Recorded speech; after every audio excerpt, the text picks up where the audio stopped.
Chapter 20. The Wedding.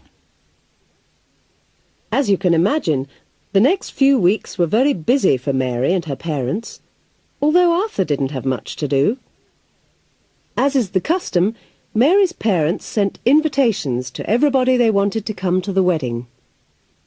Mr. and Mrs. G. Stevens request the pleasure of Mr. Reginald Smithers' company at the marriage of their only daughter Mary to Mr. Arthur Newton at 10 a.m. on Saturday, August the 20th at St. Mark's Church, Middleford, and afterwards at the Talbot Hotel, Middleford.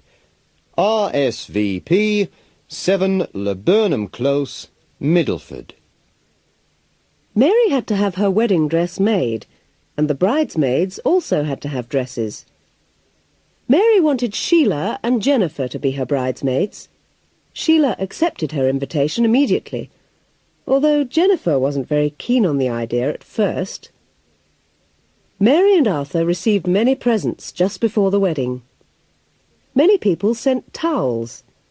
In fact, they found they had enough towels to last them the rest of their lives. Arthur and Mary went to see the vicar of St. Mark's Church to make arrangements for the ceremony, and Mrs. Stevens had to do the same for the reception. Of course, Mr. Stevens had to pay, which made him think how lucky he was to have only one daughter. Finally, the great day arrived. At about 9:45, the guests started to arrive at the church. The men were all dressed in morning suits and grey top hats, and they wore white carnations in their buttonholes. The ladies all wore very large, amusing hats and gaily coloured dresses. Arthur's old school friend Peter was the best man, and he and Arthur arrived at the church just before 10 o'clock, and waited for Mary and her father to arrive. He asked Peter nervously whether he had the ring, and Peter pretended that he had lost it.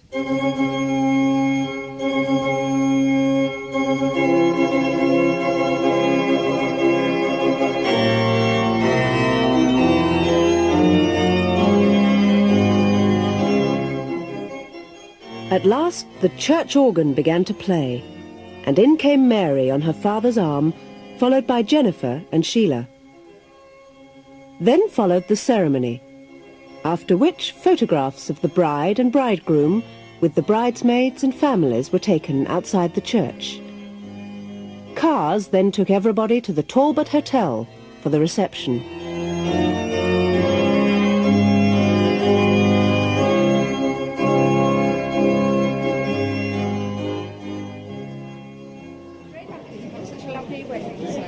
Well, though I say it myself, I think that went off fairly well. Yes, it went off splendidly. I bet it cost you a fair bit, though. Oh, you can say that again. I'll be coming round to your bank tomorrow, Mr. Smithers. I hope your manager's in a good mood. Well, I don't know, I'm sure, Mr. Stevens. I suppose it could be my turn next. Jennifer's growing up. Yes. Where's your wife, Mr. Stevens? Oh, she's gone off to help Mary get ready. Arthur and Mary will be off in a minute. They've got to be at the airport by 3. Oh, have they? I'd better go and say goodbye to Arthur, hadn't I? I say, you two, look at that extraordinary woman over there. Have you ever seen such a ridiculous hat? Which one do you mean? That one over there by the door. That's my mother, actually. Do have a sandwich, girls. Arthur's going to miss my cooking. I wonder if that Mary can cook. Yes, I don't know how he'll manage. Ah, there you are, Arthur. You'll be off in a minute, I suppose? Yes, that's right.